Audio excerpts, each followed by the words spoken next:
I'm going to tell you the most important thing in your life.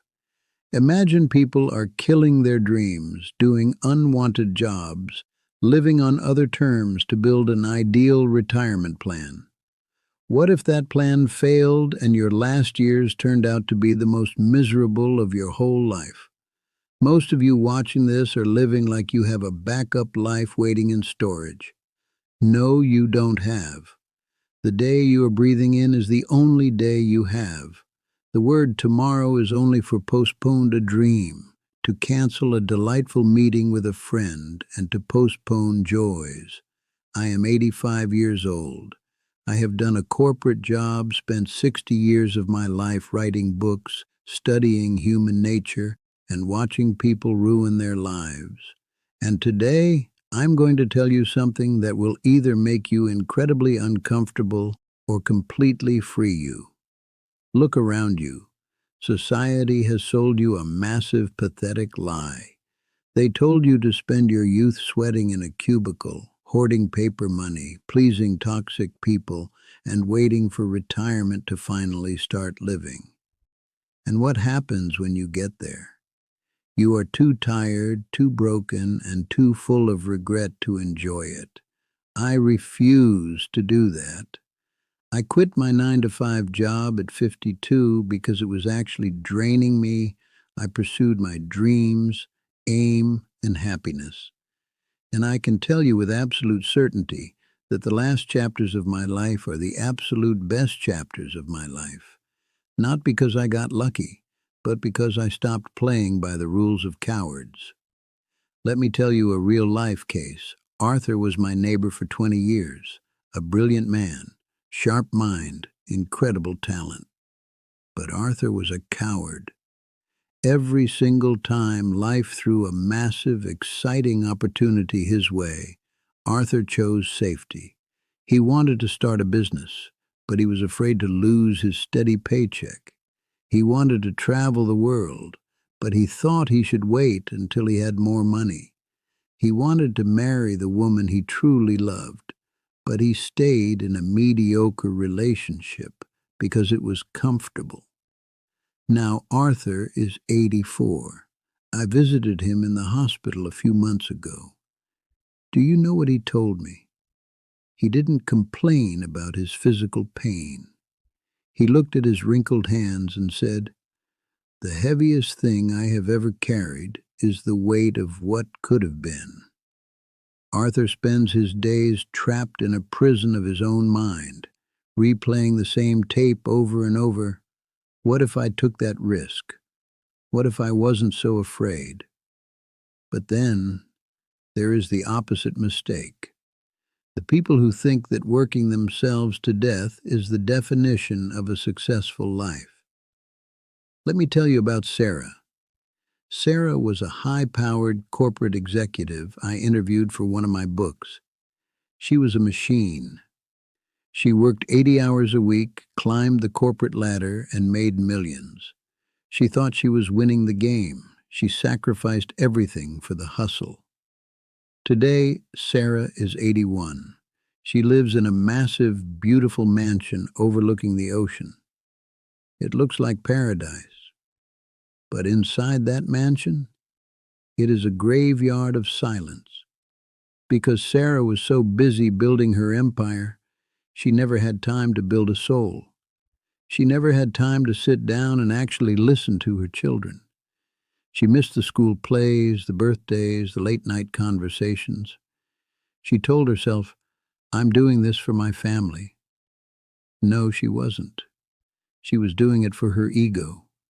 She didn't invest in friendships because she thought networking was more important than human connection.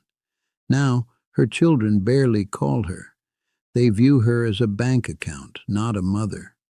She has no real friends. Only former business associates who forgot her name the day she retired. She sits alone in that giant house, realizing she traded her entire life for paper money and concrete walls. Let's talk about the trap. From the moment you are born, you are handed a script. Go to school, get a safe job, pay taxes, don't make waves. Buy a house you can't afford to impress people you don't even like. And then, when you are gray and wrinkled, society expects you to fade quietly into the background, watch the news, complain about the weather, and wait for the ambulance. What an absolute waste of a human soul. When I turned 75, people started treating me like I was made of glass. "Oh, take it easy," they'd say. "Don't start new projects. Just relax." I told them to shut up. Safety is an illusion, and comfort is a slow poison. The moment you decide to settle down and stop pushing, your mind begins to rot. As a writer, I know how stories work. A good story doesn't get boring in the final chapters. The final chapters are where the stakes are the highest. It's where the mysteries are solved, the battles are won, and the hero shows who he truly is. Why should your life be any different? Your last years shouldn't be a slow fade into gray. They should be a violent, colorful explosion of everything you learned when you were young. When you are old, you possess the most lethal weapon on earth, perspective. You have seen empires fall, trends come and go, and politicians lie. You can see through the noise. Why would you waste that supreme wisdom sitting on a rocking chair doing nothing? Let me tell you the greatest benefit of being 85 years old. It's a beautiful, terrifying thing called total freedom. When you are 20 or 30, you are a slave to validation. You worry about what your boss thinks. You worry if people find you attractive. You worry about fitting in. You wear masks to please the crowd. When you are 85, the masks burn to ashes. I have 0 cards left to play in the game of social approval. I don't care if you like my opinions. I don't care about being politically correct. I don't care about offending anyone's fragile ego. And let me tell you, that indifference is pure, uncut power. To make your last years the best years, you must learn the art of radical elimination. You have to aggressively cut out the leeches, the complainers, and the fake friends. When your time is limited, your tolerance for nonsense drops to absolute 0. I stopped attending boring social gatherings. I stopped talking to people who drain my energy. I stopped apologizing for speaking the truth. If a conversation isn't deep, honest, or funny, I walk away. Some people call it being a cynical old man. I call it being a realist. Young people spend decades trying to build an empire of relationships, only to realize most of them were built on sand. When you reach the final stretch, you realize you only need a few solid rocks. The rest is just noise. If you want your later years to be paradise, you must become the brutal gatekeeper of your peace. As a writer, I have spent my life creating characters. And do you know what makes a character pathetic? When they have no purpose. The biggest mistake older people make is that they stop having a mission. They think their mission ended when they retired from their job or when their kids grew up. That is a lie. Your job was just how you paid the bills. Your true mission is how you use your mind. The secret to making your last years the best part of your life is simple. Never stop creating. I am still writing. My fingers might be slower, but my mind is a sharp blade because I refuse to let it rest. If you stop using a muscle, it atrophies. If you stop using your brain, it shuts down. It doesn't matter if you are writing books, planting a garden, building furniture, or teaching a young person how to survive the wolves of this world. You must have a reason to get out of bed that is bigger than your physical aches and pains. Let's be deeply polarizing here. A lot of old people become bitter. They sit around talking about their medical prescriptions and how the world is going to hell. They become a burden to everyone around them because they are empty inside. They are waiting for luck or waiting for death. Don't be that person. Be the old man or woman who is so busy building, dreaming, and creating that death has to fight to catch up with you. Your legacy isn't what you leave behind in a bank account. Your legacy is the fire you keep burning inside your soul until the very last second. Let's address the elephant in the room. The thing everyone is terrified of. Death. Western culture is obsessed with hiding from aging and death. We spend billions on creams, surgeries, and pills to pretend we aren't decaying. We put old people in homes so we don't have to look at the reality of time. We are a culture of cowards running away from the mirror.